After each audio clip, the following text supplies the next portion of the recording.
Hello everyone, welcome back to my channel it's Avika makeovers. आज मैं आपके साथ एक फटाफट ईजीएस्ट 10 मिनट में बनने वाला ब्राइडल बन शेयर करने वाली हूँ।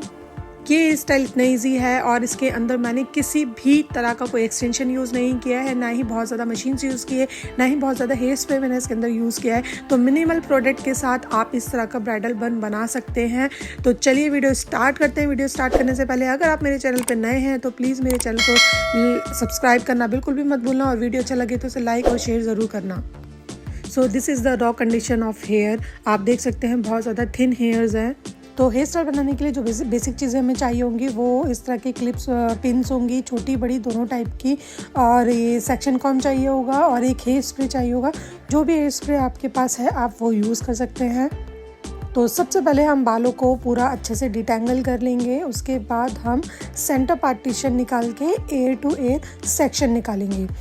अगर आप बहुत और भी ज़्यादा अच्छे से फिनिशिंग चाहते हैं तो आप हेयर स्टाइल बनाने से पहले एक बार थोड़ा सा ब्लो ड्राई आप कर सकते हैं बालों को, ताकि जो इतने में बेबी हेयर्स हो वो अच्छे से सेटल डाउन हो जाए। बट मैं ब्लो ड्राई नहीं कर रही हूँ क्योंकि बहुत थिन हेयर है और अगर मैं ब्लो ड्राई करूँगी तो और भी ज़्यादा थिन फील होंगे, इसलिए मैं कोई भी ब्लो ड्राई नहीं कर रही हूँ, डायरेक्ट हेयर स्टाइल बनाना स्टार्ट कर रही हूँ। तो एयर टू एयर आपको पार्टीशन निकालनी है।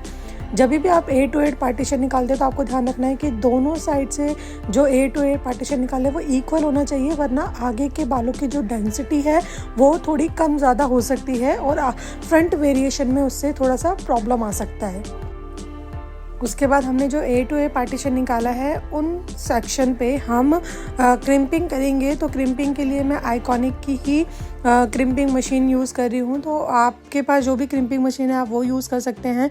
तो जब भी क्रिम्पिंग मशीन आप बालों में क्रिम्पिंग कर रहे हैं तो आपको ध्यान रखना है कि आपको रूट टू लेंथ तक आपको क्रिम्पिंग करनी है। अगर आप रूट में नहीं करोगे, कई बार क्या होता है, जो मेरे पास लड़कियाँ काम करती हैं वो भी कई बार ये मिस्टेक करती हैं कि रूट पे क्रिम्पिंग नहीं करती, रूट को छोड़ के क्रिम्पिंग करती है। लेकिन अगर आप रूट पे क्रिम्पिंग नहीं करोगे तो रूट में बाउंस देने में बहुत ज़्यादा दिक्कत होती है। तो इसलिए आपको रूट टू लेंथ तक आपको क्रिम्पिंग करनी है। क्रिम्पिंग करने का फ़ायदा क्या है? क्रिम्पिंग करने से क्या होता है कि जो बाल होते हैं ना, उनका एक एक बाल के अंदर टेक्सचर आ जाता है। टेक्सचर इन द सेंस थोड़ा रफनेस वाला टेक्सचर आ जाता है, जिससे क्या होता है कि आप हेयर स्टाइल का जो भी वेरिएशन बना रहे हैं वो बनाने में बहुत ज़्यादा हेल्प मिलती है। आपका एक एक बाल को उठाकर आप कोई भी वेरिएशन बना सकते हैं। तो फ्रंट वाले बालों पर क्रिम्पिंग करने के बाद मैं एक सी सेक्शन निकालूंगी और उसके अंदर भी मैं क्रिम्पिंग करूंगी, क्योंकि बाल बहुत ज़्यादा थिन हैं तो इसलिए क्रिम्पिंग करना थोड़ा इम्पॉर्टेंट है, ताकि थोड़ा सा बाउंस आ जाए बालों के अंदर और मैं जो भी वेरिएशन बनाना चाहती हूँ वो थोड़ा सा ईजी हो जाए बनाना। क्योंकि मैं सी सेक्शन निकाल कर यहाँ पर एक पफ दूँगी ताकि जो फेस है, फेस को थोड़ा सा लिफ्ट मिल सके, फेस जो है उसको थोड़ा सा लेंथ मिल सके। तो इसलिए मैं यहाँ पर सी सेक्शन में भी क्रिम्पिंग कर रही हूँ। तो मैं एक सी सेक्शन निकालने के बाद जो बाकी के बचे हुए जो हेयर्स हैं उनको एक रबर बैंड की हेल्प से टाई कर लूँगी, मतलब एक चोटी बना दूँगी। जैसे हम नॉर्मल पोनीटेल बनाते हैं उस टाइप से एक पोनीटेल बना दूँगी रबर बैंड की हेल्प से। उसके बाद जो मैंने सी सेक्शन निकाला था और उसमें क्रिम्पिंग की थी, उसी सेक्शन में से मैं छोटे छोटे सेक्शंस निकाल के उसमें बैक कॉमिंग करूँगी ताकि मैं ऊपर एक पफ बना सकूँ।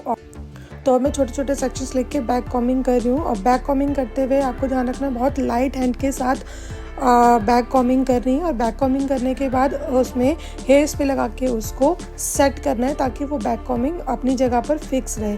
और बैक कॉमिंग हमें हमेशा रूट में करनी है, ताकि रूट में ही हमें बाउंस चाहिए होता है। तो लेंथ में बैक कॉमिंग करके कोई फ़ायदा नहीं है। तो जब भी आप बैक कॉमिंग करें तो आपको ये ध्यान रखना है कि हमेशा रूट में बैक कॉमिंग करनी है। सेक्शन वाइज बैक कॉमिंग करने के बाद हम सारे बालों को नीट एंड क्लीन करेंगे, पूरे सी सेक्शन को लेके नीट एंड क्लीन करेंगे और उसको उसके अंदर पिन्स लगाएंगे। और पिन लगाते हुए आपको ध्यान रखना है कि जहाँ से आपको लगे कि बाउंस थोड़ा सा कम लग रहा है वहाँ से आपको सेक्शन कॉम्ब की हेल्प से आपको पफ को क्लीन करना है, इक्वल करना है और उसके बाद आपको पिन से उसे सेट कर देना है। और यहाँ पे जब आप पिन लगाएं तो आपको बड़े वाले बॉब पिन का यूज़ करना है, छोटी वाली का नहीं करना, क्योंकि छोटी वाली जो बॉब पिन है वो पूरे सेक्शन को होल्ड नहीं कर पाएगी। तो इसलिए आपको बड़ी वाली बॉब पिन का यूज़ करना है जो पूरे सेक्शन को अच्छे से होल्ड कर पाए। और आपको क्रॉस करके आपको पिन्स को लगाना है। तो उसके बाद हम टीका लगाएंगे। तो टीका आपको कैसे लगाना है, तो पहले टीकों को अच्छे से फिक्स करने के लिए हमें पहले उसका लेंथ नाप लेंगे कि हमें कितना नीचे या कितना ऊपर हमें अपने टीके को रखना है। उसके बाद हमें टीके के अंदर ये थ्रेड वाला जो धागा होता है उसको लेकर हमें इस जिस तरह से मैं कर रही हूँ उसी तरह से आपको थ्रेड वाला धागा लेना है और उसको डबल करके आपको टीके में बांध देना है। या तो आप टीके को पहले ही फिक्स कर लें, धागा बांध के आप पोनीटेल के अंदर अच्छे से इस थ्रेड को पोनीटेल के साथ फिक्स कर सकते हैं। लेकिन अगर आप टीका लगाना भूल गए हैं तो आपको कैसे लगाना है, तो आपको जिस तरह से मैंने धागा बांधा है उस तरह से धागा बांधने के बाद आप ये जो सेक्शन कॉम होती है उसके पीछे जो स्टील वाला जो पार्ट होता है उसके अंदर हमें अच्छे से टाइटली धागे को रैप करना है और फिर बस आपने जो पफ बनाया उसके अंदर इसे घुसा देना है। तो वो धागा आपका पफ के बाहर निकल जाएगा और उसको उस धागे को लेकर आपको पिंस के अंदर अच्छे से राउंड करके उसे क्रॉस की तरह उसे अच्छे से फिक्स कर देना है और एक्स्ट्रा धागे को आपको सीजर की हेल्प से काट देना है। उसके बाद मैं फ्रंट वेरिएशन बनाऊंगी। तो फ्रंट वेरिएशन बनाने के लिए जो हमने फ्रंट वाला पार्ट छोड़ा है उसको मैं 2 पार्ट्स में डिवाइड करूंगी और जो पार्ट मैंने निकाला है, पहला पार्ट जो मैंने निकाला उसको मैं पीछे की तरफ कॉम करूँगी। और बाल बहुत थिन है तो इसलिए आगे इतना बाउंस नहीं आ पा रहा है, तो मैं इसमें फिर से पीछे की साइड में थोड़ा सा बैक कॉमिंग करूँगी ताकि थोड़ा सा बालों के अंदर बाउंस आ जाए। तो बैक कॉमिंग करने के बाद मैं सारे बालों को पीछे की साइड पे होल्ड करूँगी और अपनी 2 फिंगर्स की हेल्प से मैं इसको अंदर की तरफ पे राउंड करूँगी। उसके बाद पुलिंग टेक्निक से मैं उसमें छोटे छोटे सेक्शंस को बाहर निकालूंगी।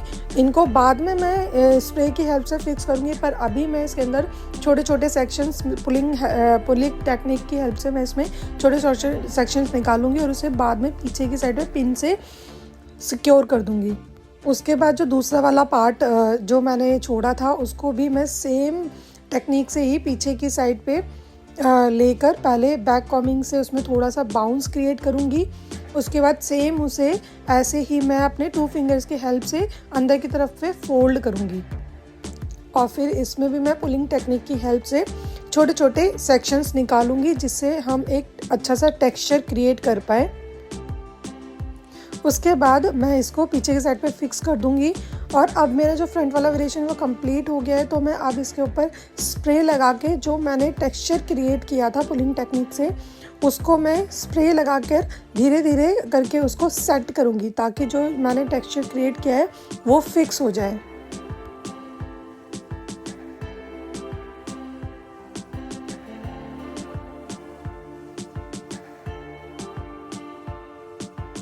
सेम स्टेप्स को फॉलो करके मैं दूसरी साइड का भी अपना हेयर स्टाइल कंप्लीट करूँगी।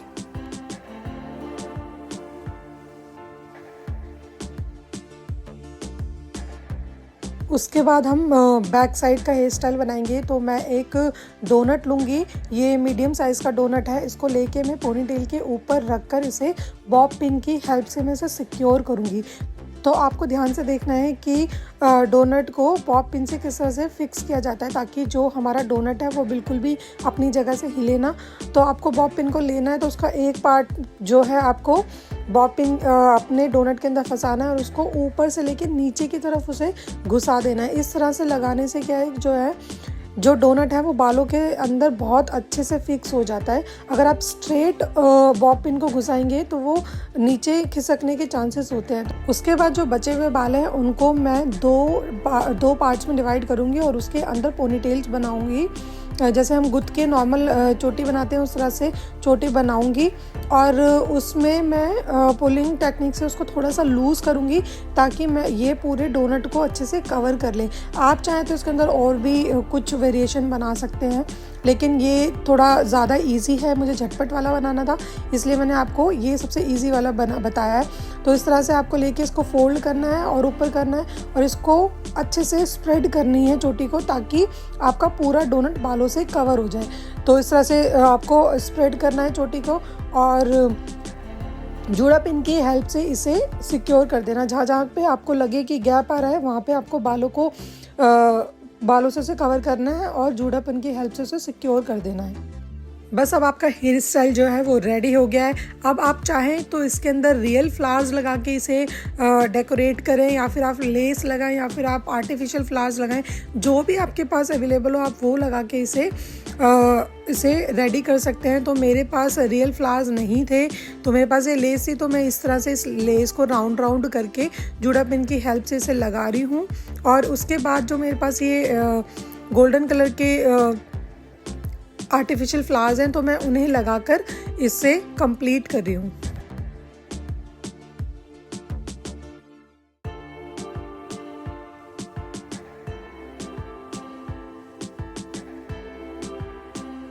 अब हमने जो फ्रंट में एक छोटा सा सेक्शन छोड़ा था उसको मैं टोंग की हेल्प से कर्ल करके, हल्का सा कर्ल करूँगी, बहुत ज़्यादा हार्ड वाला कर्ल नहीं करना, एकदम सॉफ्ट कर्ल करके उसे वहाँ पे छोड़ दूँगी और उसे स्प्रे लगा के सेट कर दूँगी। सो this is the final result. ये बहुत ही क्विक और इजी ब्राइडल बन है। इसे आप कभी भी तुरंत फटाफट बना सकते हैं, बनाने में बहुत ज़्यादा इजी होता है और बनने के बाद बहुत ज़्यादा अच्छा लगता है। अगर आप रियल फ्लावर्स के साथ लगाएंगे तो और भी ज़्यादा अच्छा लगेगा। सो गाइज़, ये था मेरा आज का वीडियो। अगर आपको मेरा वीडियो पसंद आया तो प्लीज़ मेरे चैनल को सब्सक्राइब करना बिल्कुल भी मत भूलना, और अगर आपको मेरा वीडियो पसंद आया तो उसे लाइक और शेयर ज़रूर करना। तो मिलते हैं तब तक के लिए नेक्स्ट वीडियो में, तब तक के लिए बाय बाय।